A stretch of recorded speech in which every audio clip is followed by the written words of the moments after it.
I have just a few minutes with you today, and so my topic is healthy eating. You know, you don't need a registered dietitian to tell you what healthy eating is. You all know that vegetables and fruits and whole grains on a daily basis is a standard recommendation. And you know that eating modest amounts of lean meat and moving away from whole dairy products towards skim, so low-fat skim dairy products. You know, we all kind of know that. You know what that part of healthy eating is. But a lot of people don't know what healthy eating is not. And that's what I want to focus on for just these few minutes with you. For example, the U.S. Preventive Services Task Force is a government task force of subject experts who specialize in wellness. So these are PhDs and department heads and department chairmen in universities who know what they're talking about when it comes to wellness. And their recent recommendation, just published in November of this last year, is that they can find no evidence that nutrition supplements reduce our risk of chronic disease. I want to read that again. The U.S. Preventive Services Task Force finds no evidence that nutrition supplements reduce our risk of chronic disease. Now that's an important recommendation that all of us need to listen to, because the nutrition supplement industry is estimated to be worth $61 billion. And what that tells us is that half of Americans are taking some kind of nutritional supplement, and we have a task force of experts saying that this does not reduce our risk of chronic disease. And specifically, they're talking about heart disease and cancer. Okay? So that is a startling finding, and that's worth me giving some time to and telling you about. They go on to say, this task force goes on to say that not only are supplements not really reducing our risk, but there are some supplements that cause harm. For example, they do not recommend taking vitamin E or beta-carotene supplements. Evidence is surfacing that past smokers or current smokers who take beta-carotene supplement are at higher risk for developing lung cancer. So these are important recommendations that we have to think about and pay attention to. When I was talking about this to our MCI Live group, Lindsay mentioned Memorial Cooking Innovations, the TV show, and we also do a live version in this room the third Friday of every month. In fact, we had some of our people here that attend that thing. So when I was talking to that group about this, a very good question arose. So does this mean I shouldn't eat vegetables or foods that contain beta-carotene? And the answer is absolutely not. So why is it that a supplement, a beta-carotene supplement, could pose a risk, but a beta-carotene containing food would not? Why is that? Well, there's two answers to that question. One has to do with dose. Okay? When you take a nutrition supplement, you're getting this much of one molecule or element. When you eat a food containing that, you're getting this much. So part of it is just dose related. Supplements are high concentrations compared to what you would get of that element in food. There's another important answer, and it's equally, if not more important, and that is, it has to do with how our bodies use these molecules. What is it about beta-carotene in foods that reduces risk of disease? And the answer is that beta-carotene is one of many substances like it, a family of substances called carotenoids. There's beta-carotene and alpha-carotene and lycopene in tomatoes. And all of these, and 100 more, are in this family of molecules. So do these molecules work individually to improve our health, or do they work in concert together? And of course the answer is all of these things work together. Okay? Not only are they working together with the carotenoids that we know about, but also those that we don't know about. And there's a lot of that in nutrition. Nutrition is a very young science, and so we continue to learn more and more, identify more substances. Oh, here's another carotenoid. And so an important takeaway on this, on taking nutritional supplements is when we take one element in a supplement, we create imbalances in the body. And the body is really all about, in nature you see the perfect balance and harmony in nature. You know, when you look at the petals of a flower, for example, there's a beauty and a harmony in that, and all the parts working together. And that's how the body is. Okay? And so this is a strong recommendation not to take nutritional supplements. What that means is it gives us, puts on us the burden of eating healthy foods. And as we say in Memorial Cooking Innovations over and over, is the flavor is in the freshness. Well, you know what? The nutrients are too. And so this means then that, so how am I going to take from this, what am I going to take away from this to start my healthy lifestyle? Well, before I answer that question, I want to mention a couple other studies. Now, the first thing I want to say is that this finding of the U.S. Preventive Services Task Force, this finding is consistent with other science studies that have been surfacing in the last decade. And basically it's consistent in that supplements are just not where it's at. We cannot prove that they do what they say they're supposed to do. It doesn't matter what the people at the health food store say.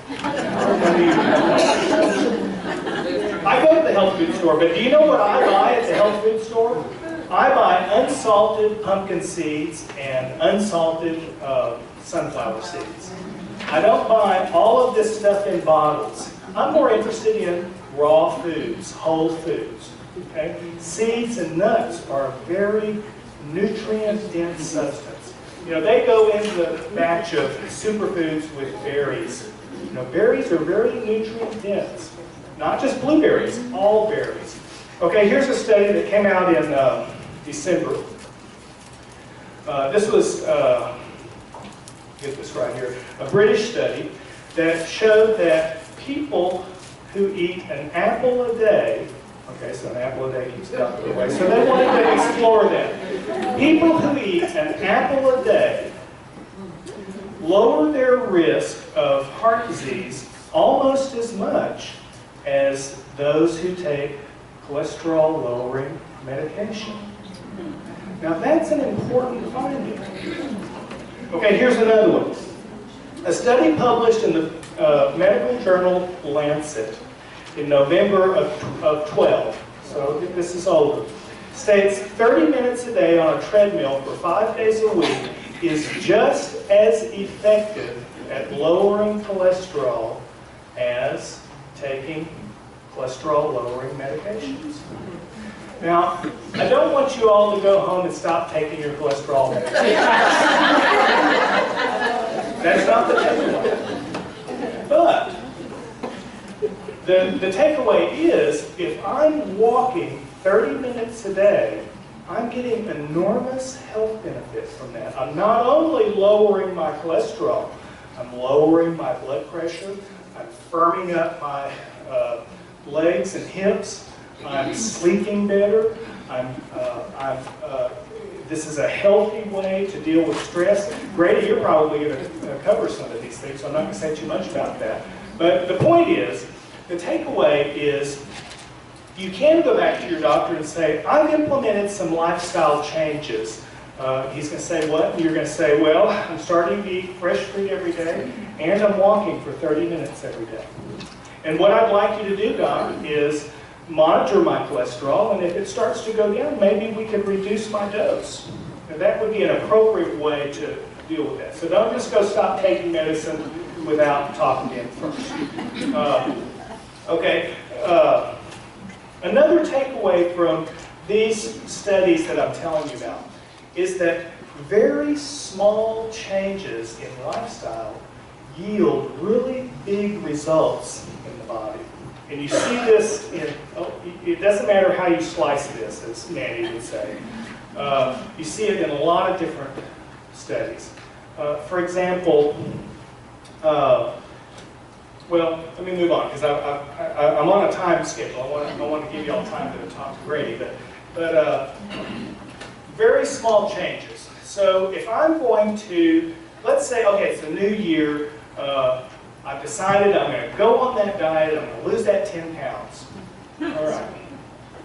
So you go on the diet, you lose the 10 pounds, and then what happens? We gain it back plus just a little bit more.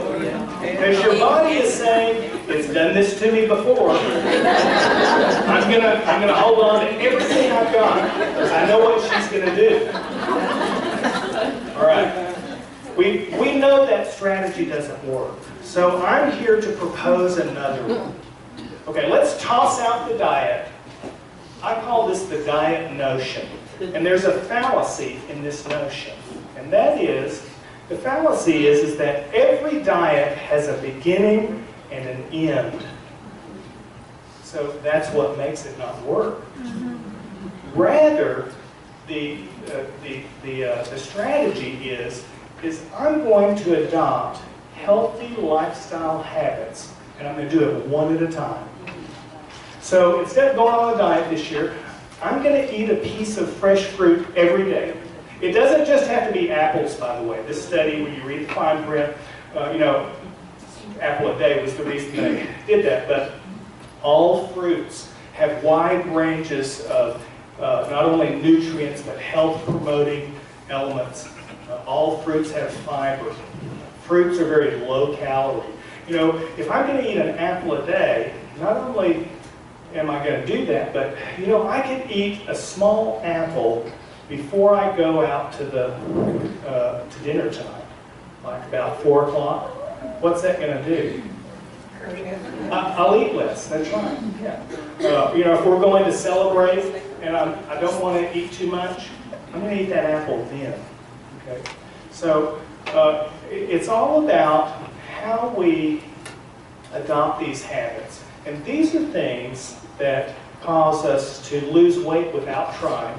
Anybody ever know anyone that went on Weight Watchers program?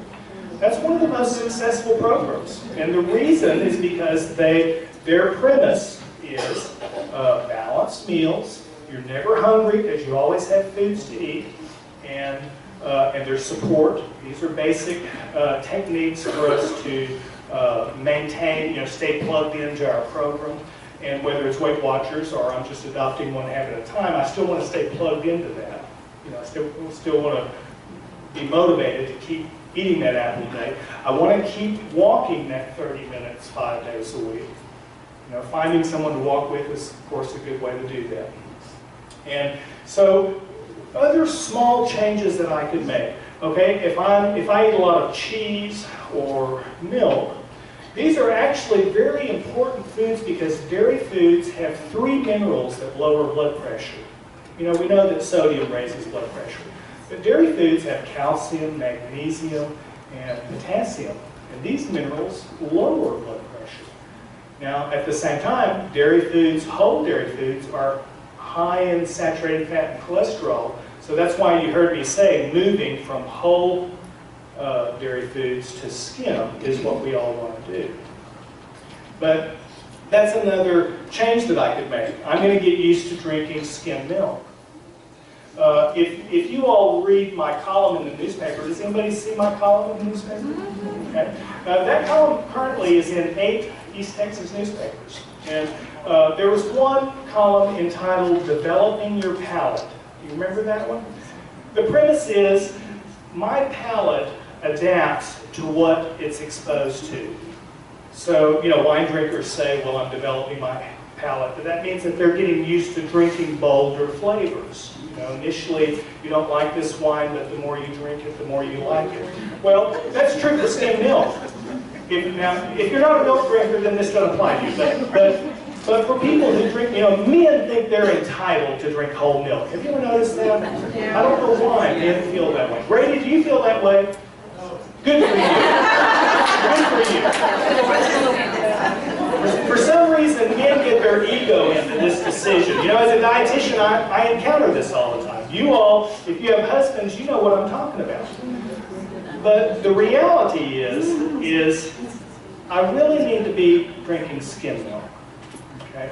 Now, that's just one small piece of good, healthy nutrition. You know all the other rules.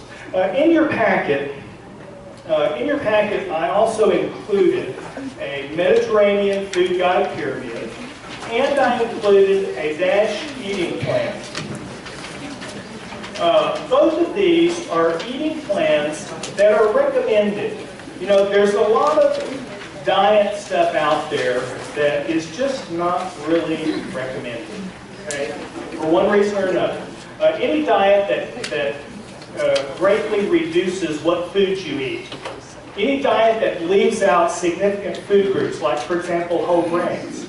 You know, a low-carb diet, the downside is, and this is a very popular diet that has surfaced and resurfaced through several different times.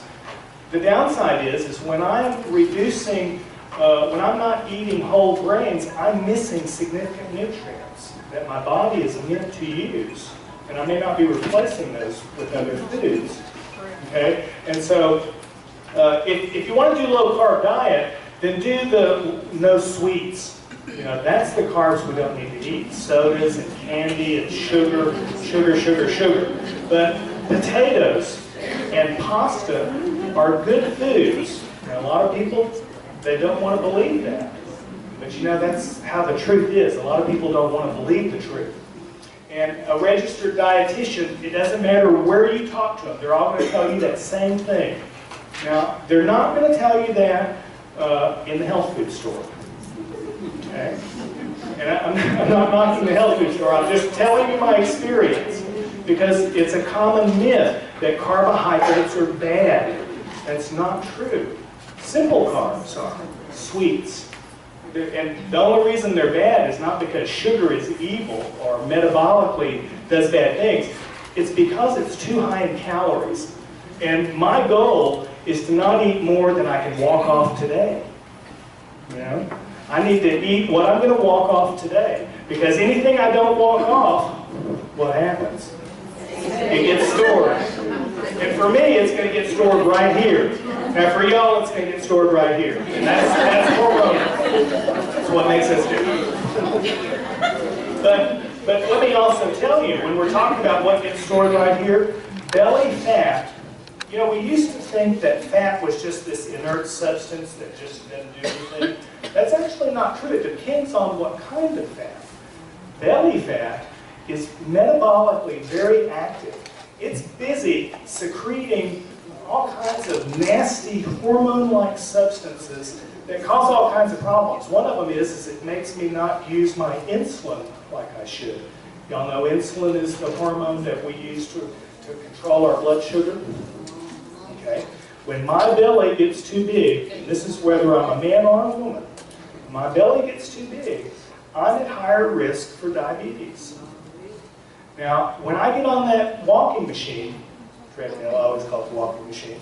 When I get on that walking machine and I walk that belly off, you know what happens? I start using my insulin again. So you probably know some people who have been diagnosed with diabetes. They lost a lot of weight and they didn't have to take their medicine anymore.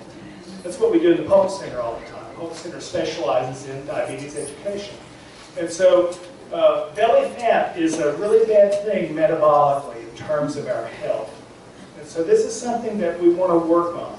And if I'm working on losing calories, it's not going on a diet. I'm going to start eating fresh fruit every day, and I'm going to walk 30 minutes every day. Now, you're not going to lose 10 pounds in a week doing that.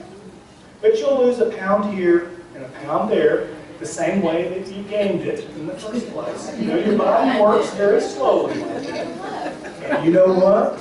That weight stays off. Okay.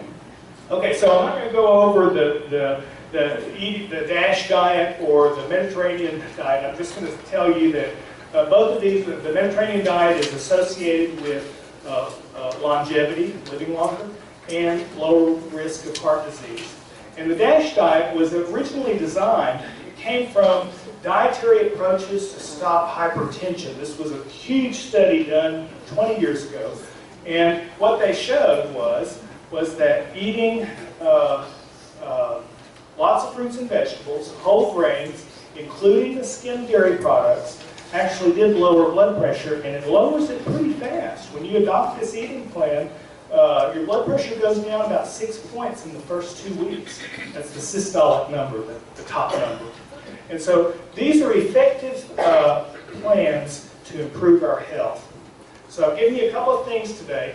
One step at a time, one healthy habit, and then you internalize that habit and you take on another one.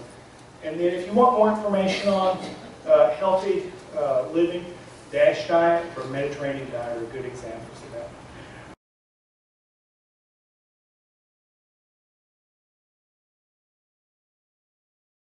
It's good to be here today. I spent 4 wonderful years having the honor and privilege to work at this hospital, Memorial. So it's always going to be a very... Can you not hear me? Is that better? Thank you, Tina. And so it's always going to be a special place for me. It was a special time in my life. And you may or may not know that Livewell was born here at Memorial Hospital. And so we have a special relationship with this wonderful hospital, and glad to be here today. I appreciate Tim's good word. I agree with everything he said. He said it very well. And let's see if I be sure I got it right now, Tim. I can quit taking my vitamins and eat nothing but French fries and Bluebell ice cream. You know, we hear what we want to hear. Not at all. And I would tell you this, we've been through quite a pilgrimage in my field through the recent years. And I say recent years, that's 35, 40, 50 years. That's recent, right? This debate years ago used to go on, well, do I need to be concerned about nutrition or do I need to be concerned about exercise? Well, what we've learned, it's like the old expression, the song Perry Como used to sing. Anybody remember Perry Como? Good, good. Love and marriage. You can't have one without the other. And so nutrition and exercise are the 2 points that we need very, very much. Now, let me see how to say to you what I want to say to you. They said I could talk as long as I wanted to, but you leave in 20 minutes. I'm going to try to stop in 20 minutes because I don't like to do it myself as much as my wife thinks I do. How many of you exercise on a regular basis? Wonderful. This is an exceptional group. Statistics say that over 90% of Americans believe that exercise is very important, but only about 20 to 40% of Americans actually do it, you know. And our beliefs sometimes do not become reality. And my job these years has been to try to convince that group that doesn't exercise how important it is for them to exercise. And the other thing I've tried to work hard is to, and this sounds like an oxymoron, to do comfortable exercise. Did you know comfortable exercise helps you in reality just as much as the intense, overdone exercise? Now, if you're trying out for the NFL or the NBA, yes, you've got to go to that really intense stuff. But if you want what we call functional fitness, to be able to live your life normally and have good health and to enjoy your life, you need functional fitness. And walking, as Tim pointed out, is a very, very good way. I don't jog anymore. I have new hips and new knees, and I'm the titanium man. I can do anything except walk past a magnet factory. When I walk intensely, I do the Stairmaster at Livewell, the treadmill, the tracks, and I do periodic 2 or 3 times a week some light weightlifting just to keep a little muscle tone. I know it doesn't look like I got any, but you ought to see me if I didn't do that. But how to convince people the importance of exercise. 90% of the people who exercise consistently do it primarily for one reason. Can you guess what that reason is? Feel better. They feel better. That's right. The medical thing is important, but that doesn't always make us do what we want to do. Now, a lot of people who've had an event like a heart attack or stroke, they get into exercise, but they find out that they feel so much better. 2 or 3 axioms, actually 4. Exercise improves every medical statistic about your body. And keep in mind, your body is the greatest physical gift anyone will ever give you. A lot of people don't realize, you know, this is a gift, and it's a walking miracle. It really is. When you begin to study all the things that have to happen to keep us in proper balance in our lives, then you're really amazed at the human body. It improves your day with performance. To perform. I had a lady, not terribly too many years ago, say to me, she had just gotten into an exercise program and she became adamant about it. And she said to me one day, Grady, one of the sad things about me learning how to exercise now and to raise my energy level and to feel good, she said a number of years ago, I got a divorce. It was a very sad divorce, a very terrible divorce. And she said, you know, if my husband and I had been exercising, so we would feel better and enjoy one another more because we would enjoy ourselves more, our marriage would have been successful. Wow, what a commentary, you know. She said, we got home at the end of the day and we were too tired to give each other any attention. We were exhausted. And then we found out it's exercise that gives us energy. I was jogging years ago down the street here in Lufkin, and a little lady shouted, young man, and I was 50 then. She said, young man, I wish I had the energy to do what you're doing. I said, sweetheart, this is where I get it. This is where I get it. Your body, as Tim was sharing so well, your body has a way of adapting. And your body produces just as much energy as it thinks you're going to use each day. And the rest of it puts in fat. Okay? It's a very intricate system. And as you begin to exercise, it begins to produce less fat and more energy. That's why a marathon runner eats a Snicker bar today and it's in his thighs tomorrow when he runs. If you're not exercising, you eat a Snicker bar today and guess where it is? Those 2 places Tim was talking about. It improves your day with performance. It improves your life with prevention. Dr. Ken Cooper, one of my heroes in Dallas, the man who invented aerobics, says that good health is 100 times easier to maintain than it is to regain. When you start losing it, it's very difficult. You can do it, but it takes a lot more work. So the key is prevention. Your heart gets bigger and stronger. It's a myth that you can have an enlarged heart. That's a myth. It pumps more blood with each contraction. Do you know when your heart rests? Doesn't rest when you sleep, right? You would die.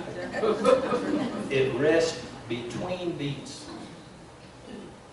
So the bigger and stronger your heart is, the more blood it can pump with one contraction, and then it has longer to rest before it has to pump again.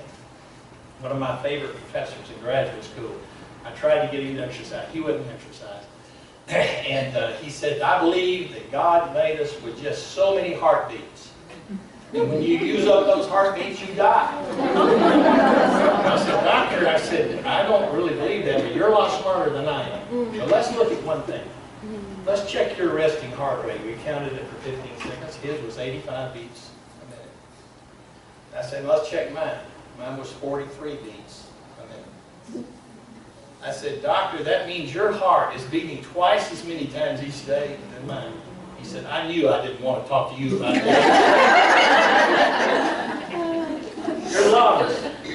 Your lungs begin to consume more oxygen out of each breath. You see people, they walk up one flight of stairs, and they've got to stop and rest. It helps your brain. That's why I really exercise, because I need all the help with my brain. That if they make a titanium brain, it can be transformed in good shape. There's a story years ago about a doctor who became very depressed and decided to kill himself. Hold on a second. I need to do this so I know where I am all the time. Like the two kids, the kid visited the Baptist church and the preacher did that. And the other kid said, "What does that mean?" He said, "Not a darn thing."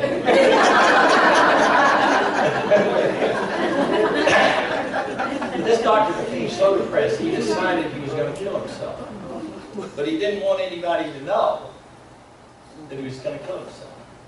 So he got up each morning and he ran. He ran and ran and ran. He thought, "I'll have a heart attack out running because I'm not in shape." He ran till he just collapsed. But he didn't have a heart attack. So he dragged himself back home. He got up the next morning, did the same thing. He did this for day after day for several weeks, and he noticed something. He started getting where he could run further and further, but he still wouldn't die of a heart attack. And after about 6 weeks, and I heard him give this testimony, he said, "It changed my perspective of life." He said, "Now I want to live because I feel so much better. I can deal with my problems so much better." And there's a comedian in me, I guess, because I thought, and then he died. Your blood vessels. What an intricate system. Most of us have 6 to 8 pints of blood in us. Okay? But if you go into shock, you remember what you do if somebody goes into shock? You lay them down and put their feet up, right? Because all the blood vessels expand to their maximum when you go into shock. And if you don't lay them down, so the blood will run to their brain, they will die from lack of blood to the brain. When someone goes into shock, their body will hold 120 pints of blood. That's how intricate this system is of staying the right size to keep when you get out and walk, a lot of blood goes to your hips and back and legs. You come sit down to eat dinner, the blood goes to your digestive tract.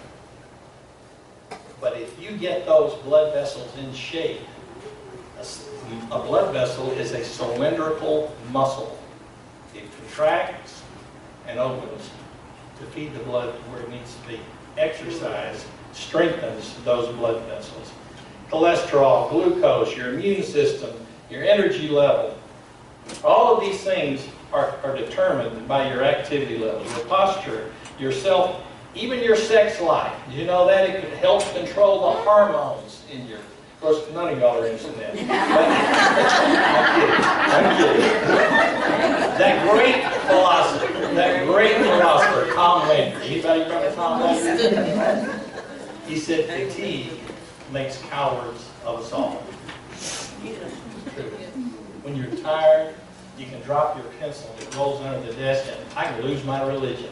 Just because but when you've got energy, when you feel good, you feel like you can whip the world. Number 2, our job in wellness is to help you die as fast as possible. You're surprised to hear that? But at the oldest possible age. I've told my children already, and my wife is really glad to hear this. Now, don't hold me to this, okay? I mean, this is just a thought that runs through my mind. As long as I can take care of myself and feel good and take care of the activity, I want to live to be 120. But if I get to where I've got to be in a bed and somebody's waiting on me hand and foot all day, every day, well, I don't watch out. I might try to call Dr. Kevorkian. I know there are theological problems there. We don't really get into all of that. The statistics now are showing that people who are exercise, eat right, and handle stress right, who don't smoke and don't overdrink alcohol, they not only live longer, but they do die faster. We had in our program in Tulsa, Oklahoma, an 86-year-old gentleman who loved to play volleyball. But he slipped on a cruise and broke his hip and had to lay out for several months and got very out of shape. He came back, I remember him coming to my office. He said, "This is the first day I'm going to get to play volleyball again, Grady." He got out there and he was going back to hit a ball and he fell over on the floor. There was a heart surgeon playing with them. He jumped on him, sent to his car to get the big needle to inject the adrenaline right into his heart. They pumped on him, and about after 10 minutes, the doctor turned to us and said that Dr. Wagner is dead. I believe he died before he hit the floor. And somebody said, "Grady, you shouldn't tell that about your exercise program." That's the way I want to go, folks. I want to be doing something I love to do 1 second, and the next second be looking at St. Peter. Okay? Just that quick. To die as fast as you can at the oldest possible age. I want to read you this statement. This is the third item, and I'm running out of time. If a man is ignorant, he is cut off from the commerce of other men's minds. If a man is poor, his poverty condemns him to a life of poverty. But the saddest of all is if a man is unwell because he cannot do anything about his poverty or his ignorance. When you lose your health, it's a tough time, isn't it? A lot of demands are put on women. I don't have to tell you all that. But I just want you to know I'm one of the guys on the other side that agrees with that as I've watched through life. And one of the things I've faced through the years is to try to convince women that they have time to exercise. You know, I'm working all day, I'm taking care of the kids, I'm fixing supper, I'm cleaning up after supper, I'm cleaning up the house. Where do I work it in? And I tell them, you owe it to yourself. You deserve that time to yourself to exercise, comfortable exercise. And you're going to find that you can do all of those other things a whole lot better and a whole lot quicker when you're in better physical condition. Mind, body, and spirit. We need to take care of all three because each one helps the other.